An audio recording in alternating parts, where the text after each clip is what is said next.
If it is certain that a stretcher is not needed to transport a casualty, or if it is not possible to bring a stretcher near enough to him, he can be carried by hand. When there are two people present, they can make a three-handed seat by taking each other's wrists. One of them leaves an arm free to provide a support for the casualty's back.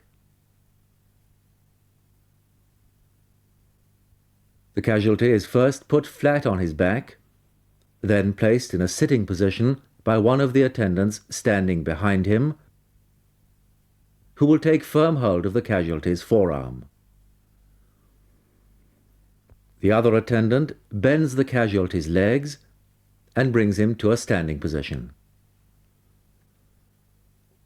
The two attendants then make a three-handed seat, which they slip as far forward as possible under the casualty's thighs, and lift him up.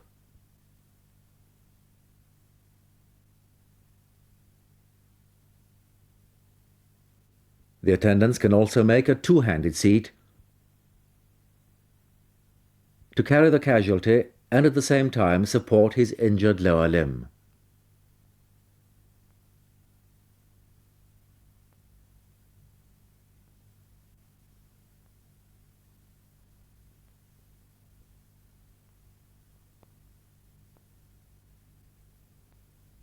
When there is only one person present, he can carry the casualty by fireman's lift. Put the casualty face down. Stand at his head and place your hands under his armpits. Lift him to his knees. Slide your hands down to his waist and raise him to his feet on your left side, supporting him. Take hold of his left wrist with your right hand. Stoop and draw his left arm over your head. Pass your left arm round his thigh.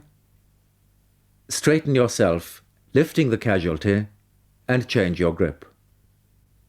In this way, your left hand holds the casualty's left forearm.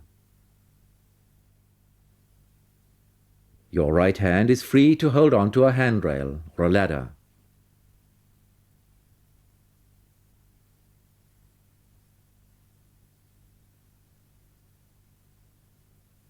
If the casualty is in a confined area difficult to get at, the need for an emergency removal justifies bringing him out by dragging him along the ground.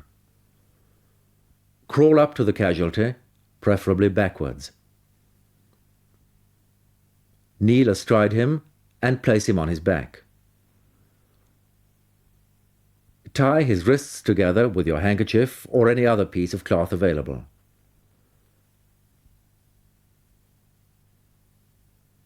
Pass his arms tied together over your head and crawl slowly out, dragging the casualty along with you, attached to your neck.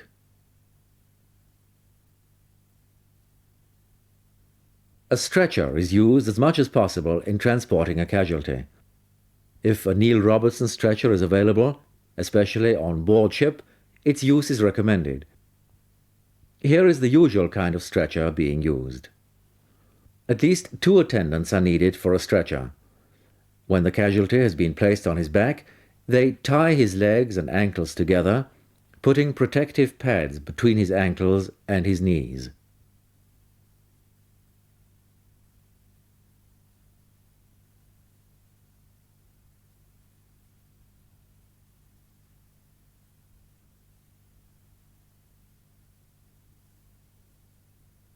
One person places himself at the head of the casualty and directs the operations.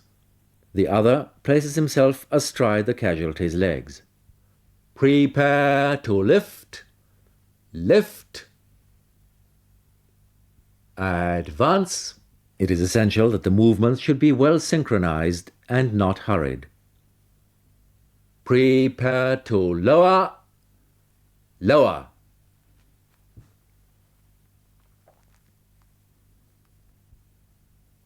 The attendants wrap the casualty up in the blanket arranged on the stretcher, fasten the straps, and take him away.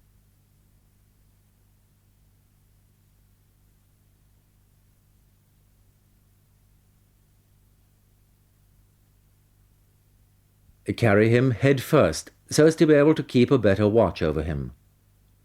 Prepare to lift, lift. Advance. The attendants should not walk in step.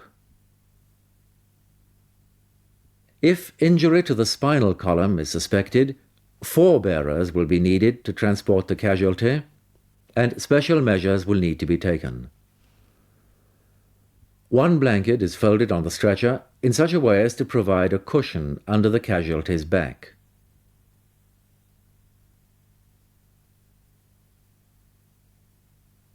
A 2nd blanket is half folded lengthwise into a roll.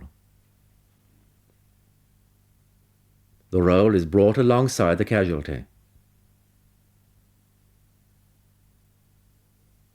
The 4 attendants together carefully turn the casualty on his side in a single movement and draw the roll of blanket against him.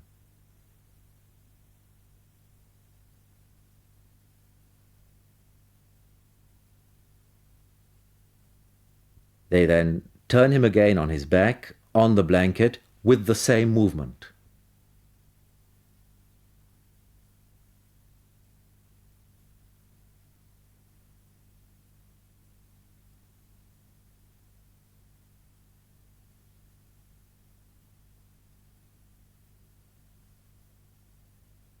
The other half of the blanket is in turn folded into a roll, the 2 rolls in this way forming a cradle splint. The 4 attendants take a firm grip on the splint, 1 at the casualty's feet, 1 at each side, and 1 at his head. The attendant at his head directs the operations. Prepare to lift, lift. Advance.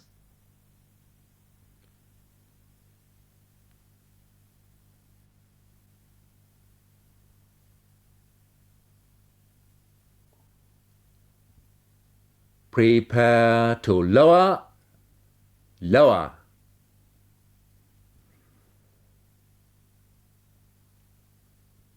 The rolls of blanket are undone and the casualty is covered with them.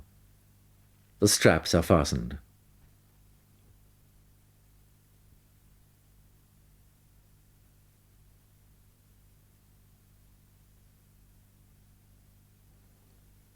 The stretcher bearers walk out of step so as to avoid swinging the casualty needlessly.